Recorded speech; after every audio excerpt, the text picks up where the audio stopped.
Perempuan Malaysia ni memang dah kemaruk sangat ke nak kahwin dengan lelaki warga asing?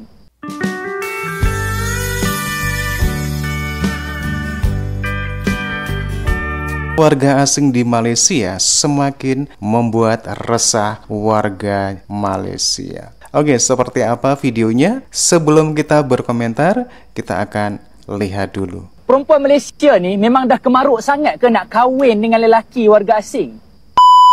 Hari ni kalau korang jalan dekat Nilai 3, Pasar Borong Selayang, korang akan perasan yang ramai peniaga adalah warga asing. Kalau mereka ni pekerja saja, kita okey. Tapi masalahnya mereka ni adalah tokek dan dah ada yang jadi jutawan pun dengan berniaga. Lepas tu mereka ambil pula rakyat Malaysia untuk bekerja dengan mereka. Jadi salah siapa sebenarnya ni? Salah perempuan Malaysia yang kemaruk sangat nak kahwin dengan warga asing sampai mereka tak sedar sebenarnya mereka ni sedang dipergunakan. Bukannya tak ada kes, banyak sangat kes. Dijanjikan bulan dan bintang, diberikan ayat yang manis-manis semata-mata untuk dapatkan visa, dapatkan lesen perniagaan. Tapi lepas dah dapat tu, diabaikan, ditinggalkan macam tu saja. Tak salah nak kahwin dengan warga asing, tapi yang salahnya bila mana perempuan Malaysia ni senang sangat dipergunakan. Dah dipergunakan, lepas tu salahkan kerajaan. Kata kerajaan tak buat usaha untuk banteras masalah perniaga warga asing ni. Kalau kita tengok Jabatan Immigration Malaysia, hampir setiap hari mereka buat pemantauan dekat hotspot, penangkapan, penutupan kedai dan even mereka dah warning kalau ada orang Malaysia yang sewakan tempat mereka untuk warga asing berniaga, lesen mereka ni akan ditarik.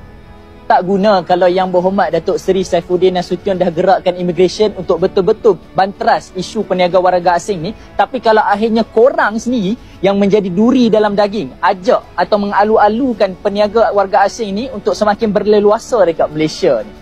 Kalau masalah ni kita tak boleh nak banteras, jangan terkejut kalau 5 ke 10 tahun lagi dah terlalu ramai peniaga warga asing, kita sebagai warga Malaysia sendiri akan merempat dekat tanah air kita sendiri. Ha? UNK boleh berniaga ke? Ha? You ada UNK ke? Mana tengok you punya UNK? Ha? Lesen tak ada, enjit tak ada. Suka-suka je kau buat mentabak. Jadi di BKL, bila kau nak datang? Tengok muka sikit dah. Bila kau nak datang ni di BKL? Besok kau tak datang, aku bawa wartawan di BKL. Ha, tu nak keluarkan UN card, tak betul tak tidak tu. Ha, engkau ada UN card, engkau bukan boleh berniaga. Suka-suka engkau je.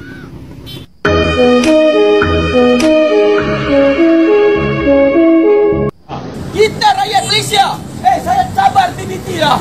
Kalau macam ni ya, berniaga macam ni, kalau orang Malaysia berniaga, kencana, hampa ada balas main angkat tak? Orang rakyat tempatan tak kira Cina, Melayu, India berniaga, hampa ada balas lah angkat. Macam-macam hampa main rampas rakyat Malaysia punya punya perniagaan, hampa beritahu orang atasan. Di sini hampa buta mata. Gila, sembelih ayam dalam premis. Sembelih ayam kat market nak sembelih ayam pun tak boleh, mereka boleh sembelih ayam. Bohong lah. Sebab saya malas, saya meluat lah. Saya tak mau cakap dengan dia. Dia buat tak tahu perkara macam ni. Orang Bangladesh, orang Pakistan, orang daripada India datang sini tanpa permit, tanpa lesen, tanpa punya apa-apa dokumen. Tengok bila kita datang dia orang semua lari. Tengok barang dia tinggal macam ni. Ha, ini kedai bunga pula. Ni apa kedai orang dengar? Luar dia. Tambah Malaysia wah. Ha? Dengan Tamil Nadu Malaysia wah. Tamil Nadu. Ah, dia daripada India Selatan. India Selatan. Bagaimanakah dia mengelola jual bunga di sini? Ini video ini dirakam untuk membuktikan bahawa warga Malaysia tidak langsung menceburi dalam perniagaan. Diceburi pun PPD, kerajaan tempatan akan memberi saman dan kerjasama memang tidak ada kerjasama. Macam mana mereka boleh? Ni tempat ini kepunyaan kerajaan. Dia ambil oleh tempat ini, dia buat jalan. Okey, ni semua tengok. Ini memang reserve jalan. Ini reserve jalan. Tengok berapa kesamsingan dia. Dia kata saya daripada Tamil Nadu. Ha? Dia macam ni, inilah tunjuk dia. Mereka mencabar. Okey, ini terang-terang membuktikan penjajahan di semua di sini kawasan ini adalah daripada warga asing. Yang kedai bunga, kedai kuih, kedai ni semua from where sing? From where? Dari mana? Tengok dia orang tak fasih bahasa Melayu. Tamil Nadu apa kau? Saya lupa. Dia daripada India Selatan. Dia menaik buat perniagaan jual bunga. Warga Malaysia kalau dia buat perniagaan macam ini, dia kena permit, dia kena lesen. Di PKL, begitu leluasa melonggarkan penguatkuasaan dia, dia langsung tak perlu depan kita ni Jalan Ipoh. Dari mana? India. India mana? Punjab. Okey, bolehkah orang Punjab buat perniagaan macam ini? Ini soalan. So saya menyeru, menyaran, mendesak kerajaan mengambil tindakan, DPKL mengambil tindakan, immigration mengambil tindakan. Kalau tak cukup, bantuan boleh minta, rela mempunyai 3 juta anggota di Malaysia. Mereka berkalibar, mereka boleh berturun. Tetapi ini mencabar undang-undang, mencabar kredibiliti, mencabar martabat negara. So dia mencabar kerajaan. Apa gunanya ada PBT? Saya tanya, apa gunanya? Kita bayar cukai. Kita bayar cukai tanah, cukai rumah, cukai taksiran. Mereka tidak bayar income tax pun. Tapi akaun mereka ada bertimbunan duit. Lambakan warga asing terlalu ramai. Saya menyuruhlah kepada minta ada beribu NGO dalam Malaysia. Sebagai seorang warga negara Malaysia, tepuk dada, tanya selera, peganglah perlembagaan persekutuan, jagalah hak kita, teruskan adukan kepada immigration dan kerajaan tempatan di kawasan-kawasan tersebut. Dulu yang maha mulia kita.